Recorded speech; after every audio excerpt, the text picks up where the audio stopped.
primeira demonstração de um sinal aplicado a um cabo coaxial RG58 com 50 ohms de impedância padrão. A nossa montagem aqui ela consiste no cabo em si, que tem em torno de uns 80 metros de comprimento, e terminação da saída é um potenciômetro de 500 ohms que está ajustado para 50 ohms, que é a mesma impedância do cabo. Primeira questão que nós queremos demonstrar aqui é o atraso de propagação do sinal. O sinal de entrada é o amarelo, sinal de saída é o azul, medido sobre o resistor de 50 ohms. E nós podemos ver aqui um atraso de propagação do sinal de 383 nanosegundos.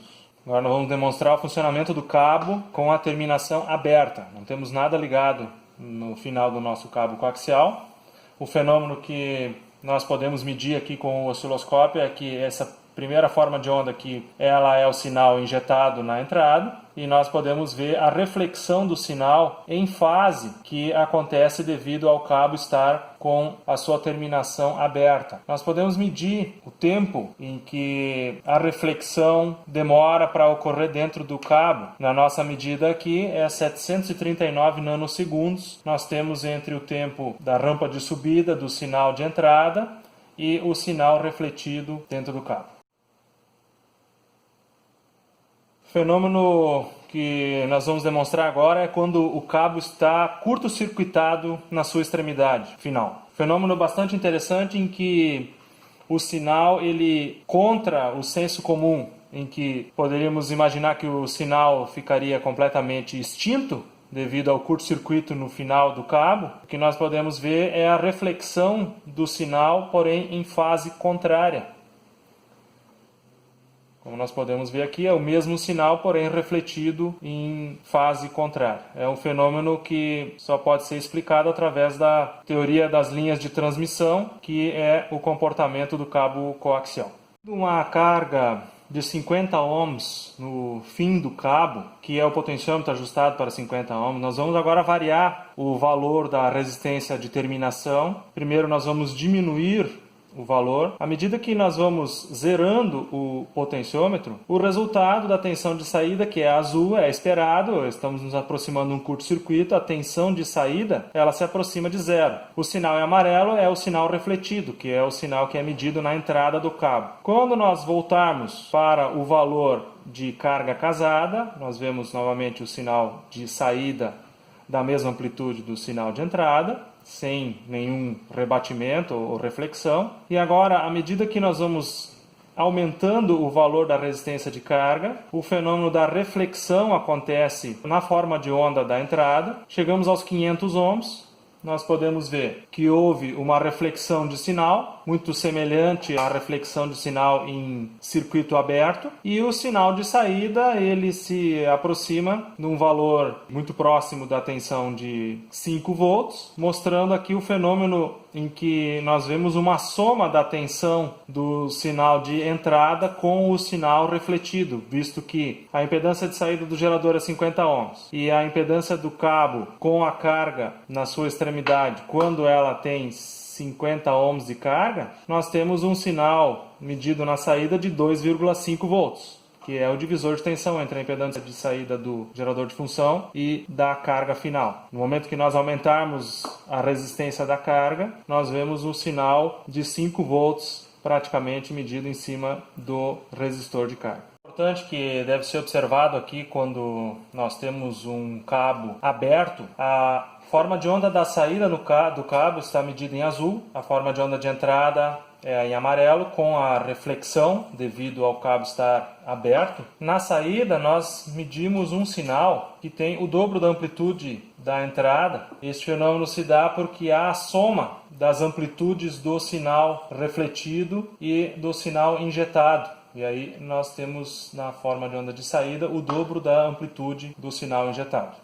De uma carga de 50 ohms no final do cabo, a forma de onda azul é o sinal de saída sobre este resistor, o amarelo é a entrada. Nós vamos aumentar o valor da resistência do potenciômetro e vendo que à medida que o potenciômetro alcança o seu limite, que é 500 ohms no nosso caso, o comportamento do sinal de saída se aproxima do circuito aberto, como nós vimos antes, e a reflexão aparece no ponto de entrada do cabo. Como o valor do potenciômetro não é um circuito aberto, é 500 ohms, nós vemos que a reflexão ela não tem a amplitude total do sinal injetado, ela segue uma proporção que ela pode ser calculada em relação à impedância do cabo e o valor do potenciômetro. Agora, nós vamos diminuir o valor do potenciômetro, voltamos aqui aos 50 ohms em carga casada, e agora nós vamos diminuir o valor do resistor. Podemos ver que à medida que o valor do resistor vai diminuindo,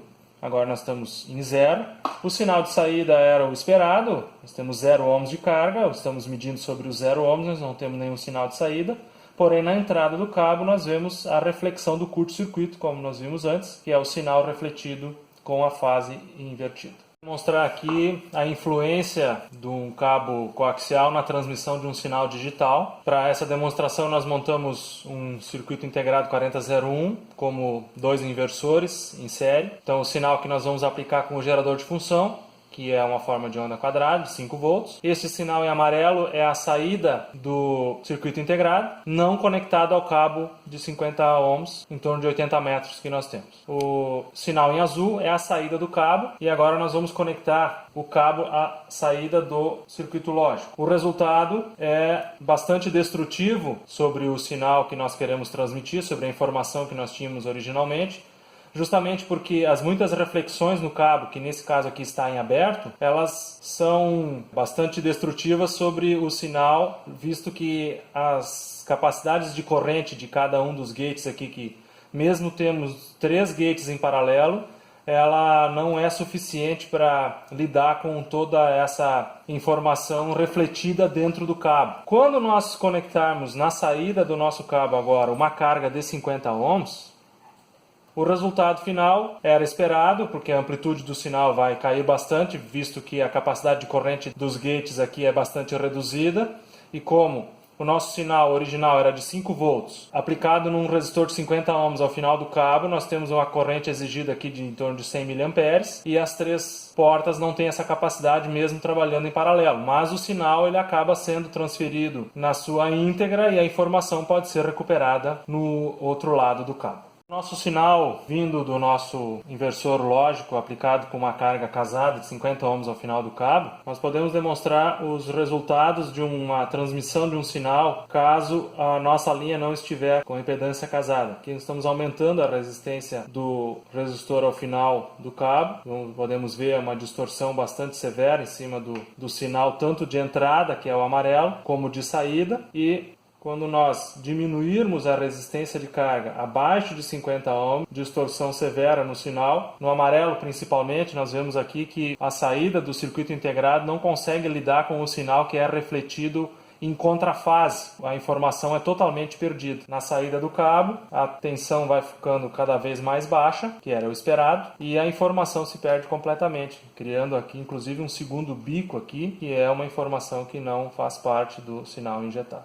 Uma das aplicações do cabo coaxial sendo utilizado como uma rede de atraso de sinal é num osciloscópio analógico. Um exemplo para nós entendermos o que acontece num aparelho como esse é o seguinte: se nosso sinal de entrada, no caso aqui VI, tiver o seu trigger selecionado para o ponto de cruzamento por 0, por exemplo, o trigger ele dispara o circuito de varredura, que é o circuito que desloca o ponto na tela, e aí a partir desse sinal de varredura, que é uma onda em rampa como essa, o sinal pode ser desenhado na tela do aparelho. Por uma limitação prática da eletrônica do circuito, no momento que o trigger dispara a varredura, esse disparo não consegue acontecer imediatamente, devido à eletrônica e os muitos componentes envolvidos aí nesse processo.